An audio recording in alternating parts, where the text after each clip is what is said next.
Hey guys, welcome to new video. तो इस video में हम बात करेंगे कि फंक्शंस के बारे में। तो अभी तक हमने जो पाइथन्स के बारे में वो बेसिक पढ़ लिया है, ठीक है। लेकिन अब हम उसका एक स्टेप और ऊपर चलते हैं। तो अब मान लीजिए कि आप एक बड़े प्रोजेक्ट पे काम कर रहे हैं जो कि कॉम्प्लेक्स प्रोजेक्ट है। तो आप उसे कैसे लिखोगे, ठीक है। आप यदि कंपनी में काम करते हो कोई भी, तो आप उसके अंदर फंक्शंस के थ्रू लिखोगे, ओके। कि और फंक्शंस क्या होते हैं कि आपने अपने जो काम को है वो छोटे छोटे टास्क में डिवाइड कर दिया, ठीक है। तो इससे पहले भी हमने फंक्शंस यूज़ किए, इनबिल्ट फंक्शन जैसे कि प्रिंट हुआ, स्क्वायर रूट हुआ। तो ये सब हमने पहले यूज़ किया, लेकिन इस वीडियो में हम सीखेंगे कि हम खुद के फंक्शंस कैसे क्रिएट कर सकते हैं, ओके। तो फंक्शंस को क्रिएट या चलाने के सिर्फ दो स्टेप मेन है, ठीक है। एक तो डिफाइनिंग फंक्शन और एक कॉलिंग ए फंक्शन, ओके। तो सबसे पहले हम डिफाइन करते हैं। तो हम यहाँ पर डेफ कीवर्ड का यूज़ करेंगे। ये परमानेंट रहेगा, आपको हमेशा फंक्शंस को डेफ कीवर्ड से यूज़ करना है, ठीक है। उसके बाद आ जाता है नेम। अब नेम आप कुछ भी रख सकते हैं, कुछ भी रख सकते हैं। तो मैं यहाँ पर रख देता हूँ ग्रीटिंग, ओके। और फिर उसके बाद छोटे वाले ब्रैकेट आ जाएंगे और कोलन आ जाएगा, क्योंकि ये एक स्वीट की तरह वर्क करता है। तो इसमें मल्टीपल स्टेटमेंट हो सकती है। ऐसा नहीं कि आपको एक ही स्टेटमेंट एक फंक्शन में, इसमें थाउजेंड ऑफ लाइन कोड भी हो सकता है एक। पर हम फंक्शंस का यूज़ ही इसलिए करते हैं कि उसके अंदर हम छोटे छोटे टास्क में डिवाइड कर दें, ओके।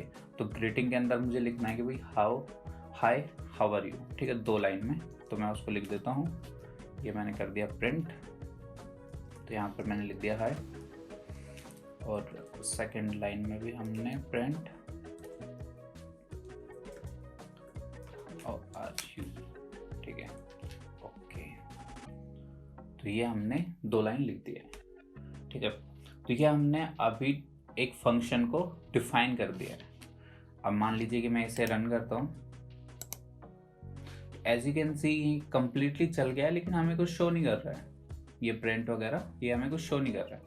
तो अब नंबर आता है कि आपको फंक्शंस को कॉल करना है, कि फंक्शन कॉल करोगे तो ही चलेगा वो, ठीक है।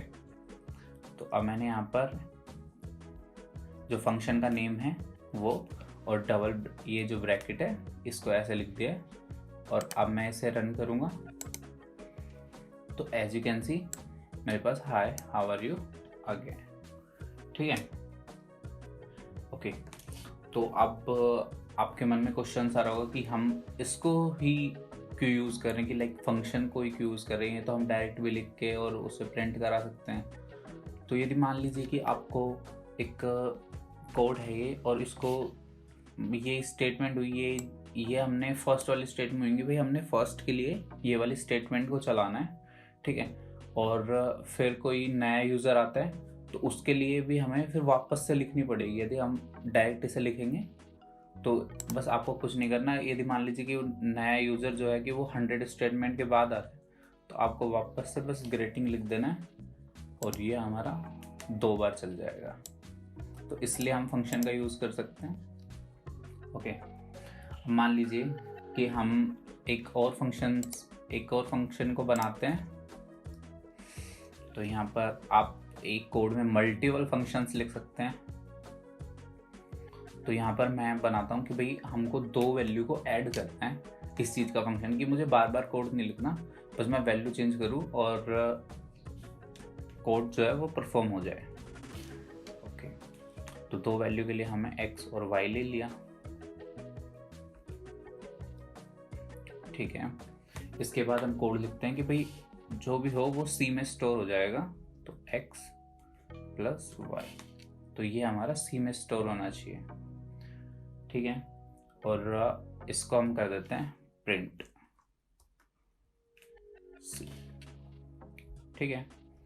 अब मैं यहाँ से एक ग्रेडिंग को हटा देता हूँ, इवन सेकेंड को भी हटा देता हूँ, और हम यहाँ पर लिखते हैं ऐड।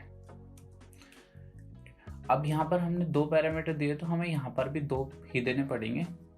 लाइक मैंने लिख दिया 4 और 5, ठीक है। तो हमने यहाँ से दे दिया कि भाई 2 हैं जो वैल्यूज़ हो गई है कि भाई 4 और 5 को ऐड कर दो, ठीक है।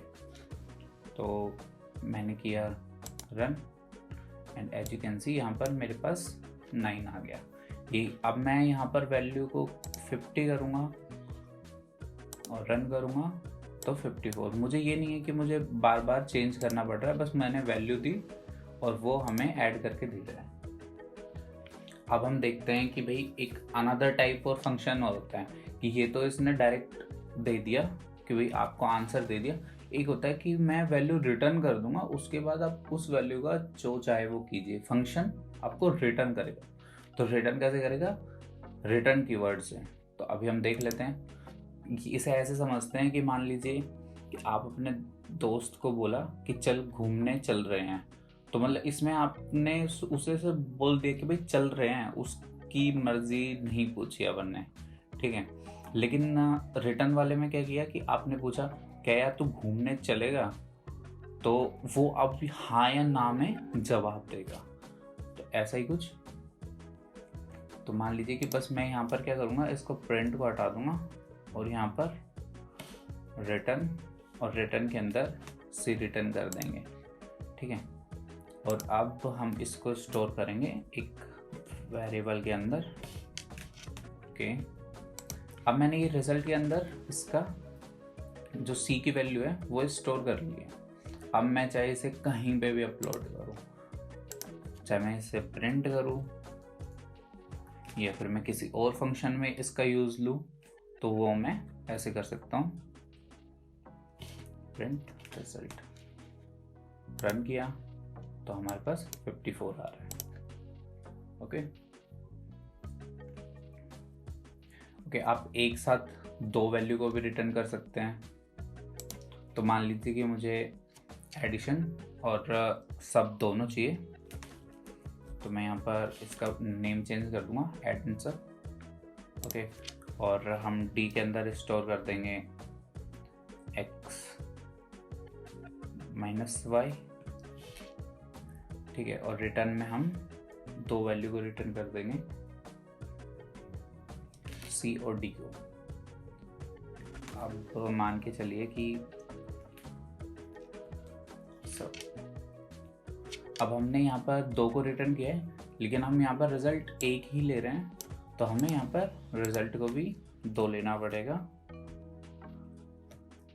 रिजल्ट 2, ठीक है। और यहाँ पर हमने 1 कर दिया और इसको भी हम प्रिंट करते हैं और रिजल्ट 2, ठीक है। अब रन करते हैं तो एज यू कैन सी 54 और 46 दोनों आपके पास आंसर आ रहे हैं। लेकिन मान लीजिए कि अभी मैंने यदि एक में ही किया होता कि भाई मैंने रिजल्ट 1 में स्टोर किया, तो ये मुझे क्या आंसर देता? चलिए रन करके देखते हैं।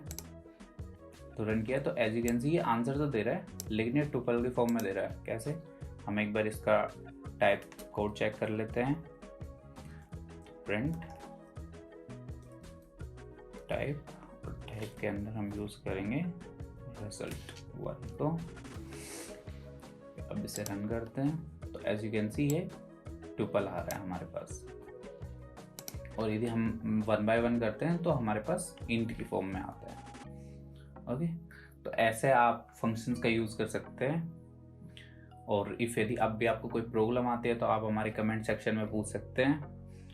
और यदि यहाँ तक वीडियो देख लिया तो प्लीज़ लाइक शेयर सब्सक्राइब कर दो, और नए हो तो यार बिल्कुल सब्सक्राइब करके जाओ। Thank you.